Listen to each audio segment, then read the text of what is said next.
हिंदू धर्मातील सर्वात पवित्र व प्राचीन परंपरांपैकी एक सोहळा म्हणजे कुंभमेळा। साधू संतांच्या पाऊल स्पर्शाने पुण्य झालेल्या कुंभनगरीचे दर्शन घेणे ही सनातन मार्गावर चालणाऱ्या प्रत्येक सनातनीची इच्छा असते। नमस्कार, मी स्नेहा प्रवासी आपल्या यूट्यूब चॅनलवर तुम्हा सर्वांचे पुन्हा एकदा मनापासून स्वागत आहे। प्रयागराजमधील महाकुंभमेळ्यामध्ये माघ पौर्णिमेला शाही स्नान करण्याचे भाग्य मला लाभले आणि त्या संदर्भातच आजचा हा व्हिडिओ। पौराणिक कथेनुसार देव आणि दानवांनी समुद्रमंथन केले होते, तेव्हा अमृत कलश बाहेर आले। ते अमृत कलश दानवांपासून बचाव करून नेताना त्यातील 4 थेंब देवांच्या हातातून पृथ्वीवर सांडले। हे थेंब प्रयागराज, हरिद्वार, नाशिक व उज्जैन या 4 तीर्थांवर पडले होते, म्हणून या ठिकाणी कुंभमेळा आयोजित केला जातो। ज्योतिषशास्त्रानुसार सूर्य, चंद्र आणि गुरु हे ग्रह कुंभ राशीत प्रवेश करतात तेव्हा कुंभमेळा साजरा केला जातो।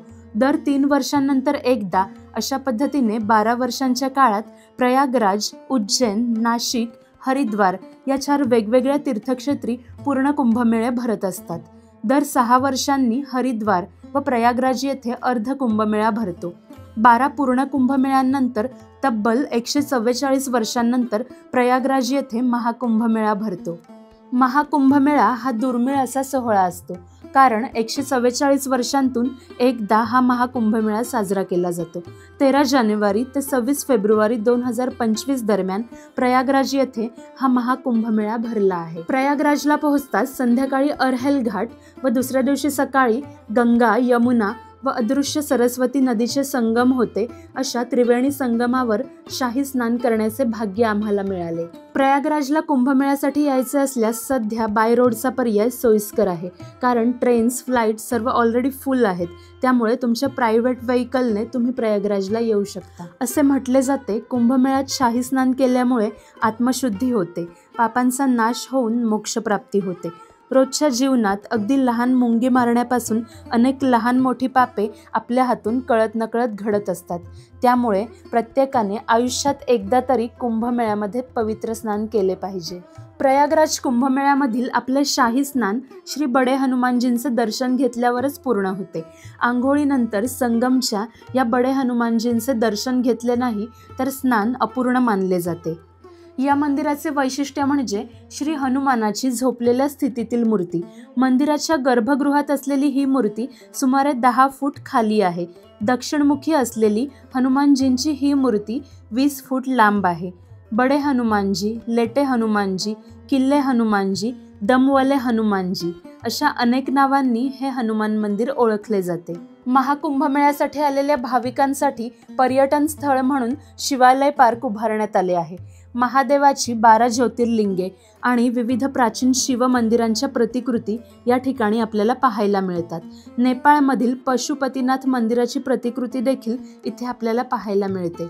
या शिवालय पार्कचे वैशिष्ट्य म्हणजे हे पार्क पूर्णपणे स्क्रॅप म्हणजेच टाकाऊ वस्तूंपासून तयार करण्यात आले आहे।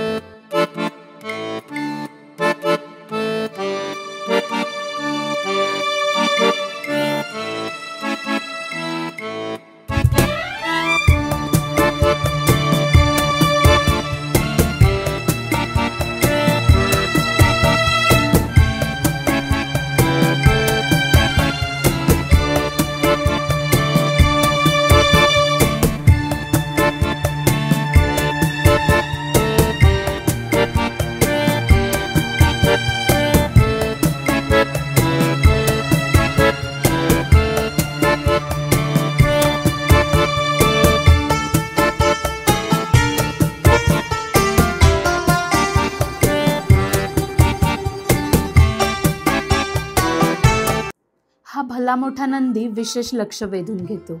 शिवालय पार्कचे तिकीट रेट्स या ठिकाणी लावलेले आहेत। सोमवार ते शुक्रवार लहान मुलांसाठी 30 रुपये तर मोठ्यांसाठी 50 रुपये एंट्री फी आहे, तर शनिवार, रविवार व पब्लिक हॉलिडेजच्या दिवशी लहान मुलांसाठी 50 रुपये तर मोठ्यांसाठी 100 रुपये एंट्री फी आहे। व्हिडिओबद्दल जर काही क्वेरीज असतील तर कमेंट करून नक्की विचारा। तसेच व्हिडिओ कसा वाटला हे देखील कमेंट करून जरूर कळवा। शेवटपर्यंत व्हिडिओ बघितल्याबद्दल सर्वांचे मनापासून आभार। व्हिडिओ आवडल्यास व्हिडिओला लाईक आणि चॅनलला सबस्क्राईब जरूर करा।